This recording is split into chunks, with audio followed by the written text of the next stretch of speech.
তপ্ত কাঞ্চন গৌরাঙ্গী রাধে বৃন্দাবনেশ্বরী বৃষভানুসুতে দেবী প্রণামামি হরিপ্রিয়ে। শ্রীমতী রাধারানী, যার অঙ্গকান্তি তপ্ত কাঞ্চনের মতো, যিনি বৃন্দাবনের ঈশ্বরী, যিনি মহারাজ বৃষভানুর দুহিতা এবং ভগবান শ্রীকৃষ্ণের প্রেয়সী, তার চরণকমলে আমি আমার সশ্রদ্ধ প্রণতি নিবেদন করি। বাঞ্ছাকল্পতরুভ্যশ্চ কৃপা সিন্ধুভ্যো এব চ প্রতীতানাং পাবন্যেভ্যো বৈষ্ণবেভ্যো নমো নমঃ।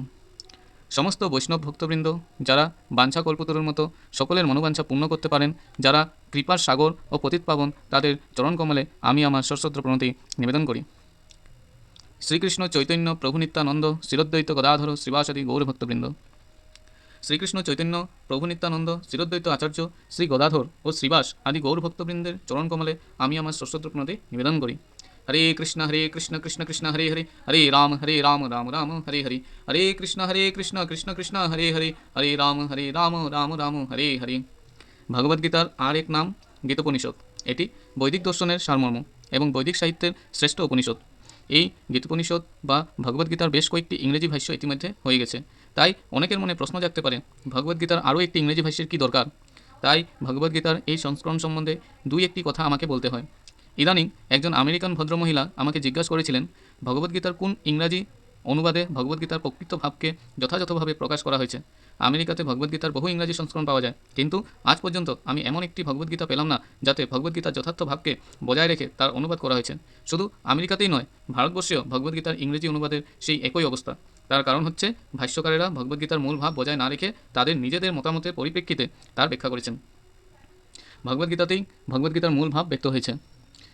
এটি ঠিক এইরকম, আমরা যখন কোনো ওষুধ খাই তখন যেমন আমরা আমাদের ইচ্ছামতো সেই ওষুধ খেতে পারি না, ডাক্তারের নির্দেশ বা ওষুধের শিশিতে দেওয়ার নির্দেশ অনুসারে সেই ওষুধ খেতে হয়, তেমনি ভগবদ্গীতাকে গ্রহণ করতে হবে ঠিক যেভাবে তার বক্তা তাকে গ্রহণ করবার নির্দেশ দিয়ে গেছেন। ভগবদ্গীতার বক্তা হচ্ছেন স্বয়ং ভগবান শ্রীকৃষ্ণ।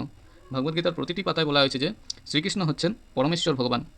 ভগবান শব্দটি অবশ্য কখনো কখনো কোনো শক্তিমান পুরুষ অথবা কোনো দেবদেবীর ক্ষেত্রেও প্রয়োগ করা হয়।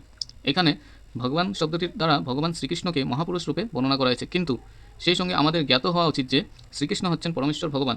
ভগবান শ্রীকৃষ্ণই যে পরমেশ্বর তা স্বীকার করেছেন সমস্ত সত্যদ্রষ্টা ও ভগবত তত্ত্ববেত্তা আচার্যরা, যেমন শঙ্করাচার্য, রামানুজাচার্য, মাধবাচার্য, নিম্বাকাচার্য, শ্রী চৈতন্য মহাপ্রভু আদি ভারতের প্রতিটি মহাপুরুষ।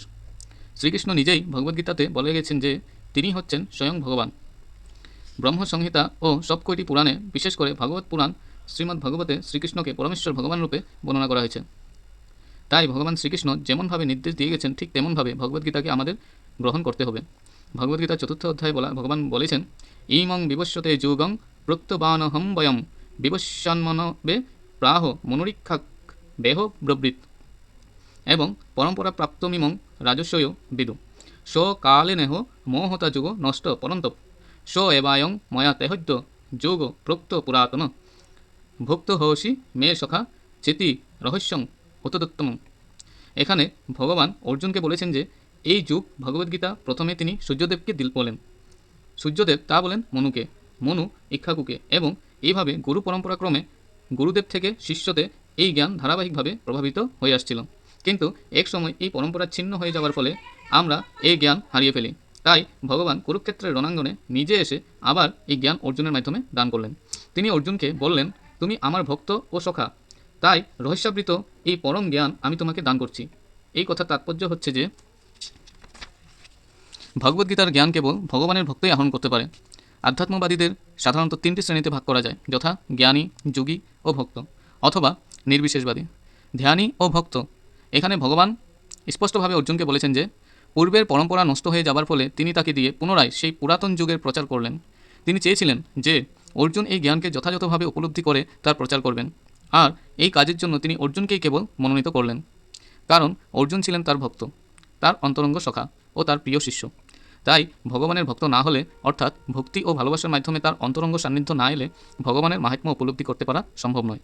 তাই অর্জুনের গুণে গুণান্বিত মানুষেরাই কেবল ভগবদ্গীতাকে যথাযথভাবে উপলব্ধি করতে পারে।